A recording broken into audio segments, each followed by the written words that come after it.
Welcome back. న్యాయం కోసం జడ్జిలే ఆక్రోశించాల్సి వచ్చిందెందుకు? కేంద్రం జడ్జిలు నియమించుకుంటే న్యాయం దొరుకుతుందా? నేరస్తులకు శిక్ష పడుతుందా?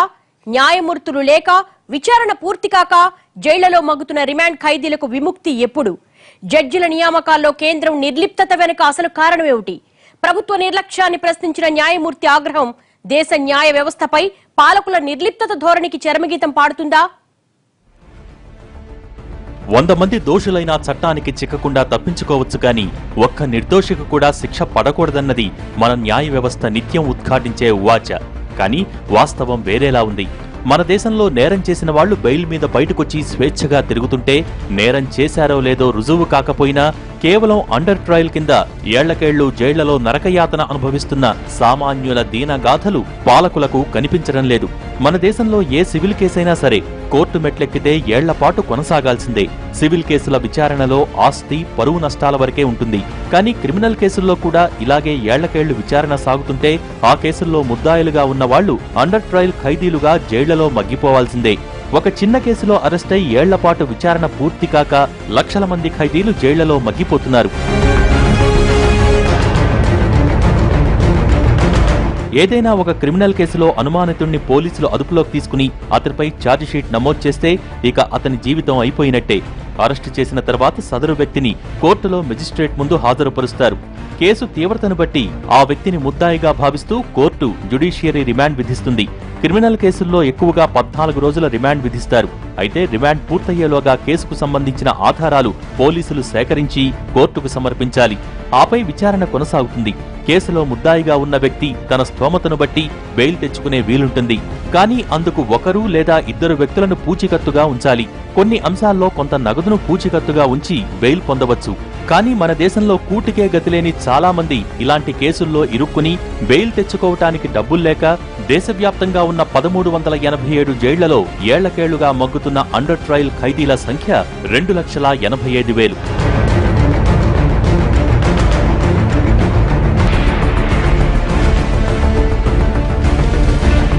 అండర్ ట్రయల్ గా ఉన్న ఖైదీలంతా నేరం చేసి ఉండకపోవచ్చు. వారిలో అనుమానితులు నిర్దోషులు కూడా ఉండొచ్చు.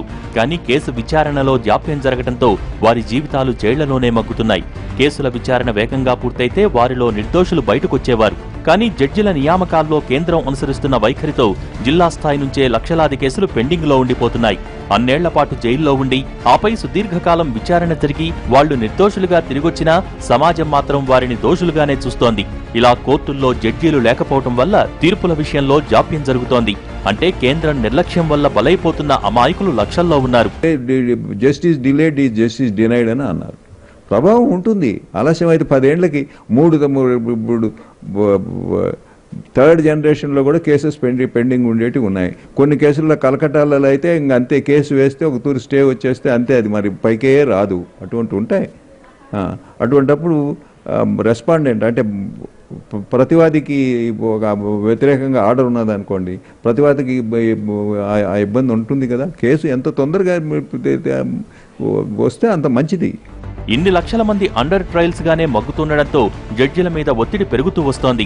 నేరాలు చేసిన వాళ్లు బెయిల్ మీద బయటకొచ్చి స్వేచ్ఛగా తిరుగుతూ మరిన్ని నేరాలు చేస్తుంటే విచారణ పూర్తి కాక బెయిల్ తెచ్చుకునే స్తోమత లేక లక్షల మంది జైళ్లలో నరకం అనుభవిస్తున్నారు. వారందరి నరకానికి సమాధానం చెప్పాల్సింది ప్రభుత్వమే. జడ్జిలను నియమించటం ప్రభుత్వం బాధ్యత. ఆ బాధ్యత సక్రమంగా నెరవేరకపోతే జడ్జిల మీద ఒత్తిడి పెరుగుతుంది. ఫలితంగా ప్రజలకు సత్వర న్యాయం అందదు.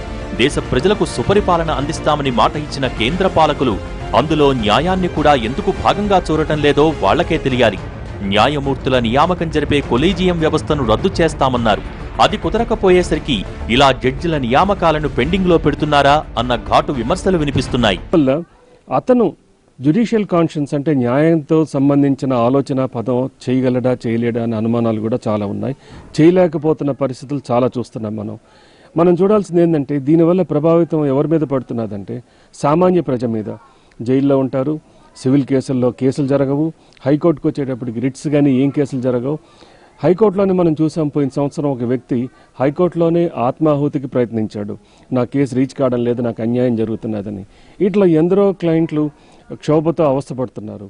ఇన్ఫ్యాక్ట్ జడ్జెస్కి వచ్చేటప్పటికి కొందరు జడ్జెస్ ప్రత్యక్షంగా మేము చూస్తున్నాం, వాళ్ళు అంటున్నారు సాయంత్రం అయ్యేటప్పటికి మేము మనోక్షోభతో బాధపడుతున్నాం, మేము కేసులు చేయలేకపోతున్నాం, మేము న్యాయం చేయలేకపోతున్నాం, కానీ మేము ఏం చేస్తాం, మా చేతిలో లేదు, హైకోర్టులో జడ్జెస్ సంఖ్య లేదు కాబట్టి మేము ఏం చేస్తున్నామని చెప్పని వాళ్ళు నలిగిపోతున్నారు.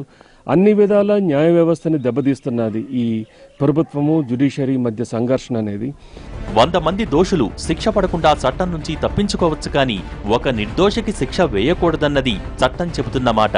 కానీ విచారణలో జరుగుతున్న జాప్యం వల్ల చాలా మంది నిర్దోషులు కూడా ఏళ్లకేళ్ల పాటు జైలు శిక్షలు అనుభవించాల్సి వస్తోంది.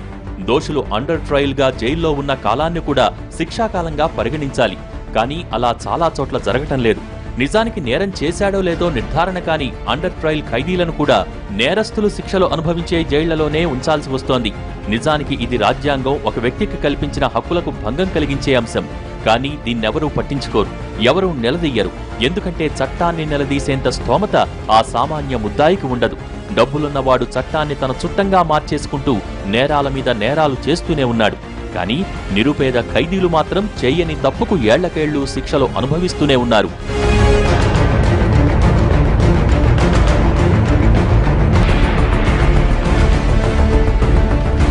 ఇప్పుడు పరిస్థితుల్లో కేసుల్ని సత్వరం పరిష్కరించాలంటే జడ్జిల సంఖ్యతో పాటు కోర్టుల సంఖ్య కూడా పెంచాలి.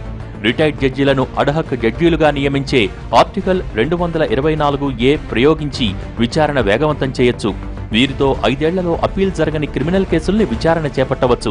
కొలీజియం మీద ఆంక్షలు ఎత్తేస్తే మరింత సమర్థవంతంగా న్యాయమూర్తుల నియామకాలు జరిగే అవకాశం ఉంటుంది.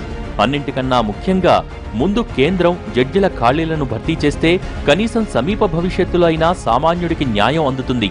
లేదంటే న్యాయానికే తీరని అన్యాయం జరుగుతుంది.